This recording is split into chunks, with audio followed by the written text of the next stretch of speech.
আজকের গল্প প্রাপ্তি। ধরন রোমান্টিক ও সামাজিক। রচনা ও পাঠে সম্বিতা রায়।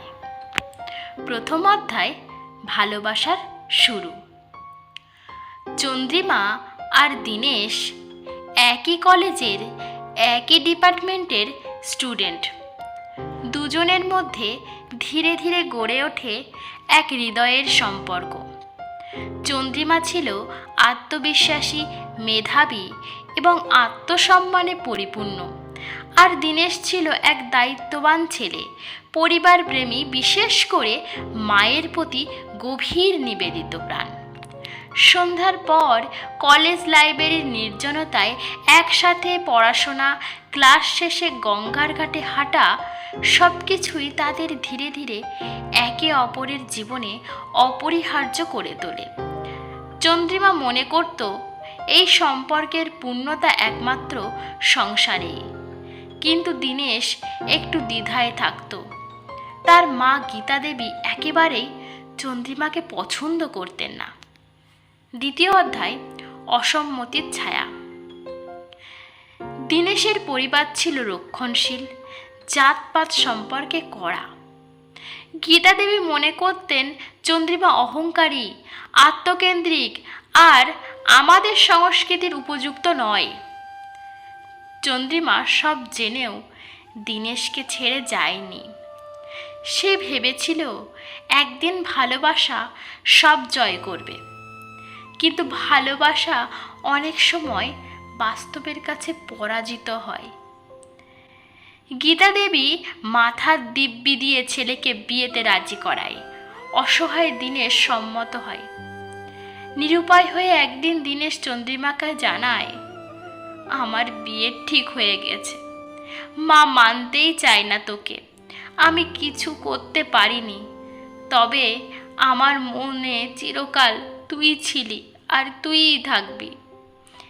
এই জীবন থাকতে এই মন, শরীর আমি কাউকে দেব না। চন্দ্রিমা হঠাৎ কেমন পাথরের মতো চুপ করে যায়।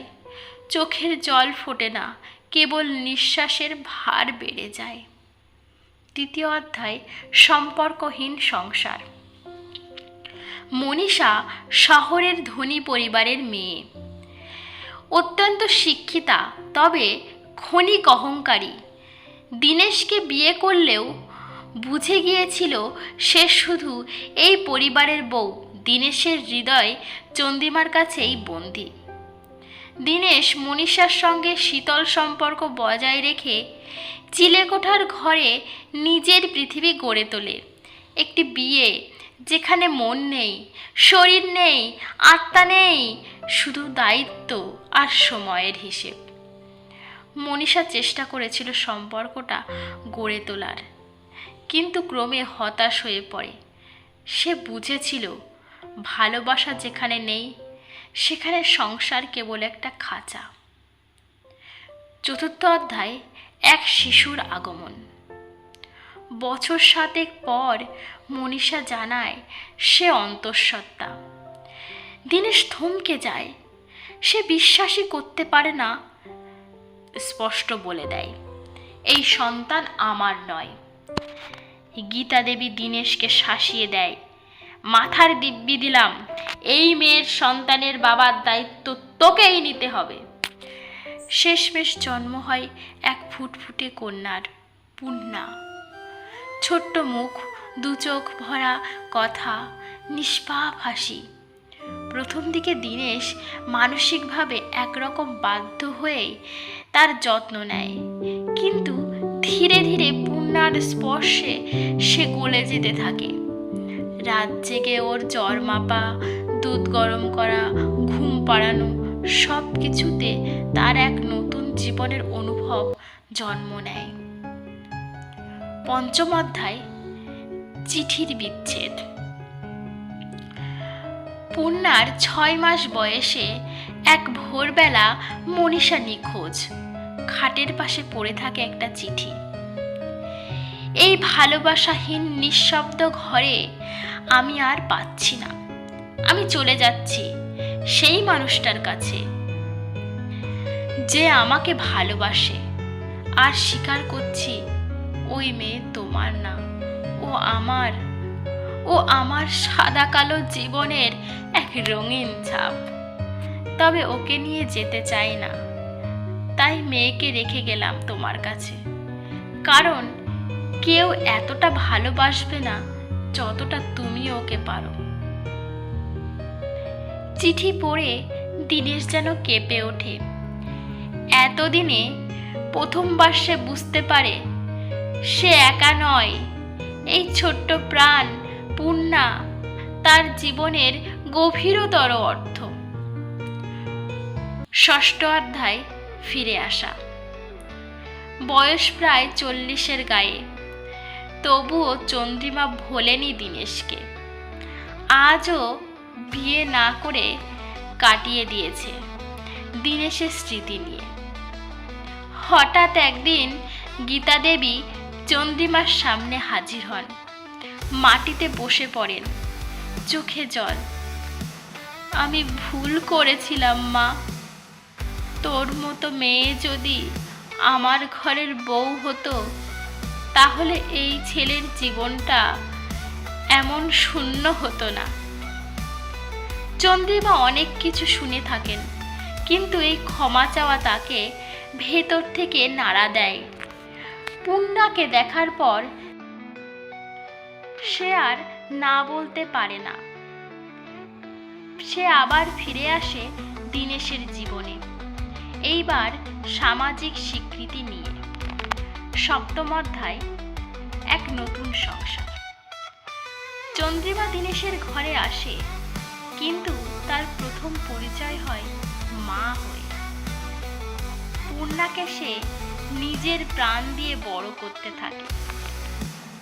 ছোট থেকে নাচ শেখায়, ছড়া শেখান, স্কুলে পৌঁছে দেয়। পূর্ণার মনে কোনোদিনও সন্দেহ জন্মায় না এই মাই তার জন্মদাত্রী মা নন। দিনেশও ক্রমে চন্দ্রিমার প্রেমে আবার পড়ে, এইবার পরিণত ভালোবাসায়, যেটি দায়িত্ব, স্নেহ আর শ্রদ্ধার উপর দাঁড়ানো।